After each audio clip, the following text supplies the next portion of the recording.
से मिटा देगा। तुम अपने कद को मत देखो, रब की वो कुरानी तालीम को देखो। इसलिए कि दुनिया के पढ़े लिखे में और मजहबी पढ़े लिखे में फर्क ये है जैसे दुनिया की किताब और अल्लाह की किताब में फर्क है, क्योंकि तुमने इंसान की लिखी हुई किताब पढ़ी है और आलिम ने अल्लाह की नाज़िल की हुई किताब पढ़ी है। दोनों किताबों में जितना फर्क है वही तुम्हारे और एक आलिम दीन के दरमियान फर्क है। हम अपने बच्चों को क्यों नहीं पढ़ाते? लोग कहते हैं मौलाना पहले हम बादशाह थे, अब हम फकीर क्यों हैं, अब हम गरीब क्यों हैं, अब हम भिखमंगे क्यों हैं? इसलिए कि तुम बादशाह होकर भी अपना ताल्लुक दीन से नहीं तोड़ते थे, और आज थोड़ी सी दौलत आती है तो तुम दीन से दूर होकर के अय्याशी की तरफ जाते हो। इसलिए हमारे हाथों में भीख के कटोरे हैं। आप जानते हैं इल्म दीन की कितनी अहमियत थी, इल्म दीन की कितनी अहमियत थी, इसलिए सबकी तवज्जो इल्म दीन की तरफ थी। ये शाहजहां हिंदुस्तान का बादशाह, वो दीदावर बादशाह जिसके अक्ल दानिश के पीछे दुनिया हैरान है। यही वो बादशाह है जिसने इस मुल्क को लाल किला दिया। यही वो बादशाह है जिसने इस मुल्क को जो है वो ताजमहल जैसी हसीन और खूबसूरत इमारत अता की। बाज़ौक़ थे बादशाह लोग, इसको कुछ लोगों ने तनकीद की नज़र से भी देखा है, लेकिन एक खूबी की नज़र से भी देखा। लाल किला ना होता तो शायद हमारे मुल्क हिंदुस्तान की महीने की करोड़ों की आमदनी ना, इससे भी तो मुल्क चले। लोग कहते हैं मुसलमानों ने क्या किया? हमने वो किया है जिससे मुल्क के लोग पल रहे हैं। लोग इक़्तिदार की कुर्सी पे बैठ करके लोगों के गोश्तों को काट खाते हैं। मुसलमान जब इक़्तिदार की कुर्सी पे बैठे तो मरने के बाद भी लोगों के लिए आमदनी के ज़राए छोड़ गए। आज भी उनकी खैरात पे लोग पल रहे हैं। मेरे आका सल्लल्लाहु अलैहि वसल्लम के दीवानों, लाल किला और ताजमहल को सिर्फ लोग देखने जाते हैं तो लाखों रुपए की आमदनी रोजाना की। और आप आगरा जाकर के देखें कि पूरा शहर गोया के उससे जुड़ा हुआ है, उनका जरिए माश जुड़ा हुआ है। मिठाई बेचने वाले से लेकर चना बेचने वाले तक गोया कि ताजमहल के जरिए से उनकी रोजी रोटी। रज़ा के मतलब तो अल्लाह है, लेकिन बहरहाल ये एक अलग उन्वान है, मैं इस पर कोई गुफ्तगू नहीं करना चाहता। इतना वो दीदावर बादशाह, दूरंदेश बादशाह जिसे दुनिया शाहजहां के, शाहजहां के बेटे, शाहजहां ने अपने हर बेटे को पढ़ाया और शाहजहां ने अपनी बेटियों को भी पढ़ाया। और आपको हैरत होगी कि शाहजहां ने अपनी बेटियों को तक इतना दीन पढ़ाया। उलमा जानते हैं कि हुजूर गरीब नवाज की जिंदगी पर अव्वलीन मुस्तनद किताब अगर आपको कहीं से मिलती है तो वो शाहजहां के घर से मिलती है, और वो भी एक औरत की लिखी हुई किताब, जहारा बेगम की लिखी हुई किताब। मोनिसुल अरवा नाम की जो किताब है ये एक शहजादी ने लिखा है, शाहजहां ने, शाहजहां की बेटी ने लिखा है, जहारा बेगम ने लिखा है। और उसके बाद जहारा बेगम के सीरत गरीब नवाज लिखने के बाद बड़े बड़े मुहक्किकीन उलमा खुतबा जिसने गरीब नवाज पे कलम उठाया है, मोनिसुल अरवा के हवाले के बगैर उसने अपनी किताब को मुकम्मल किया नहीं है और बता दिया कि जहारा बेगम की इल्मी हैसियत क्या है। कोई जाहिल लिख सकती है और वली पर किताब, कोई अनपढ़ लिख सकती है वली पर किताब। और फिर जहां की दीनदारी का अंदाजा तो लगाओ कि उसने किसी मौर्रिक पर कलम नहीं उठाया, उसने कलम उठाया तो सुल्तानुल हिंद का, अल्लाह सुल्तानुल हिंद पर और हिंदुस्तान के सबसे बड़े मुबल्लिग आज़म पर कलम उठाया, जिसने 90 लाख काफिरों को ईमान की दौलत अता की।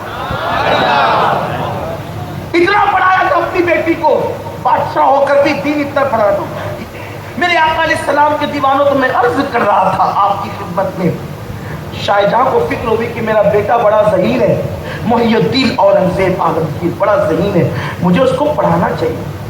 अब देखो पढ़ाने, दुनियावी तालीम तो हो ही नहीं थी, पढ़ाने के लिए हज़रत शाहजहां ने इंतखाब के लिए कहा मुशीरों से, किसी ऐसे आलिम का इंतखाब करो जो तालीम के साथ मेरे बच्चे की तरबियत भी। ये वो खास नुक्ता है, अगर आप मुझे माफ़ करें तो मैं इस पर कुछ थोड़ा सा तफसीरा करूँ। खो करे हम्द से थोड़ा सा गिला पेश सुनिए, मुझे आप माफ़ करेंगे।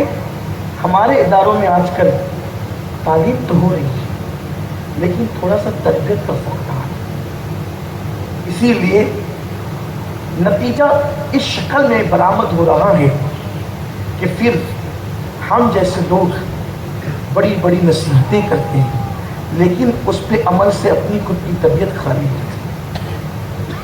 बड़े बड़े मालदारों के सामने हम हाथ जोड़कर खड़े रहते हैं। ये किसी अहलुल्लाह की शान नहीं है कि वो किसी दुनियादार के दरवाजे पर गदा बनकर खड़ा रहे। क्यों? इसलिए कि दुनिया को तवक्कुल का दर्स देने वाले के अंदर अगर खुद तवक्कुल नहीं होगा तो वो एक जिस्म, जिंदा जिस्म मुर्दा की तरह है। हमें क्या गरज किसी से? यकीनन कुछ मामलात होते हैं, हमें लोगों के पास जाना पड़ता है, लेकिन हम जब भी जाएं आलिमाना वक़ार के साथ। तो सुल्तान शाहजहां ने कहा था ऐसा आलिम ढूंढो जो मेरे बच्चे की तरबियत भी कर सके। इतने बड़े भारत में जिसको ढूंढा गया वो एक ऐसी जात थी जिसको लोग दुनिया मुल्ला जीवन के नाम से जानते हैं। मुल्ला जीवन, अब जरा मुल्ला जीवन को सुने, जिसने औरंगजेब को क्या से क्या बनाया था। मुल्ला जीवन के पास शाहजहां के भेजे हुए नुमाइंदे आए, कहा हजरत अब बादशाह की नज़र अपने बच्चे की तालीम के हवाले से, तरबियत के हवाले से आप पे पड़ती है। आपको दिल्ली चलना होगा, आप दिल्ली तशरीफ ले चलें और आप जो है ये अवध की सरजमीन छोड़ दें। दिल्ली चले आप और दिल्ली चलकर आप बादशाहज़ादे की तालीम और तरबियत का ख्याल करें। कुर्बान कोई दूसरा होता तो कितना फुदकता। बादशाह अपने महल में बुला रहे, महल में क्या राहतें ना होगी, महल में क्या आराइशें ना होगी, महल में क्या इज्जतें ना होगी, लेकिन कुर्बान जिसे यार का पता मिलता है फिर उसे बादशाहों की कोठियों में नहीं बल्कि उसे मुसल्ले पर राहत नसीब होती है। अगर मछलियों को नर्म नर्म गद्दों पे लिटा दो तो राहत नहीं होती, उसका जीवन, उसका सुकून, उसका इत्मीनान और करार वही उसका पानी है। लोग उसे लाख गदरा समझें, लेकिन मछली को करार पानी ही से मिलता है। अहलुल्लाह को करार यार की याद से मिलता है। तो शाहजहां से ये बात कही गई कि मुल्ला जीवन आने को तैयार नहीं। वो कहते हैं कि अब आप अपने बच्चे को पढ़ाना चाहते हैं तो अपने बच्चे को भेजें। ठीक है, बच्चा भेज देंगे, लेकिन उनसे इतनी गुजारिश कर देना मुल्ला जी से कि उसको आगे बिठाया करें और पहले सबक देते हैं। मुल्ला जीवन ने फिर कहा नहीं, ये भी नहीं होगा, मैं किसी मुमिन की हद तलफी नहीं कर सकता।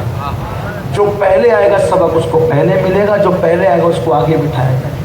आपका शहजादा जब आएगा उसको उसी वक्त सबक दिया जाएगा। हम आपकी खातिर रब को नाराज नहीं कर सकते। ये थी अहले इल्म की सोच। और जहाँ यख्शल्लाह होता है ना, सोच यही होती है, सोच यही होती है। आज हमारी सोच होती है, हम मौला की रजा की बजाय बहुतों की रजा चाहते हैं और किसी की रजा नहीं मिलती। हमेशा याद रखना, सबको राजी करना मुमकिन नहीं है। आप सबको कभी राजी नहीं कर सकते। हाँ, ये जो सारे गोरख धंधे हो रहे हैं ना, ये सबको राजी करने के, छोड़ा सबको अपने हाल पे, हम सबको राजी नहीं कर। मेरी इसी तकरीर से सब राजी नहीं हो, इसलिए को अच्छा लग रहा हो, बुरा भी लग रहा हो। एक भी तकरीर में कोई वाह वाह करता है तो कोई मुंह मसोड़ करके बैठा होता है, यही तो होता है। हालांकि तकरीर हो रही है, तो आप सबको राजी नहीं कर सकते, तो फिर क्या करें? जब सबको राजी कर ही नहीं सकते तो एक मकसद बना ले जो कुरान ने कहा, वल्लाहु व रसूलुहु अहक्कु अन युरदू, अल्लाह उसका रसूल इस बात के ज्यादा हकदार है कि उनको राजी कर लिया जाए। बस एक अल्लाह उसके रसूल को राजी कर लो, सारी दुनिया तुम्हारे पीछे आना ही आना है। वो राजी होगा तो सब खुद ब खुद राजी होगा। सबके चक्कर में पड़ोगे तो रब की रजा से भी हाथ धो लोगे। इसलिए सबके चक्कर में मत पड़ो, चमचागिरी मत करो, हक से जी मत चुराओ, सच्चाई से दामन मत बचाओ, सिरात मुस्तकीम पर हक्कानियत पर चलो, रब की रजा की बोलते रहो। आज नहीं कल दुनिया तुम्हें मानेगी, मगर जरूर मानेगी। यही बात अपनी जिंदगी का मिशन बना। मुल्ला जीवन ने कहा जो पहले आएगा बस वो पहले पड़ेगा। मैं तुम्हारे लिए रब की नाफरमानी नहीं, मखलूक के लिए खालिक की नाफरमानी नहीं हो सकती। बात और पसंद आ गई, रुखसत कर दिया। औरंगजेब को छोटे से बच्चे थे, साथ में कुछ सिपा भी रखी कि वही रोज नाम से लिख कर के भेजना कि आज क्या हुआ, आज क्या हुआ, आज क्या हुआ। औरंगजेब के कुछ बाल संवारने में ताखीर हो गई थी। वो लड़कपन में बच्चों को पता नहीं बाल से क्यों ज्यादा मोहब्बत होती है, बाल संवारने में कुछ ताखीर हो गई, कुछ गलती हो गई, ताखीर हो गई या सबक याद नहीं रहा। मुल्ला जीवन ने एक फटका मार दिया। किसको? औरंगजेब। लेकिन पता नहीं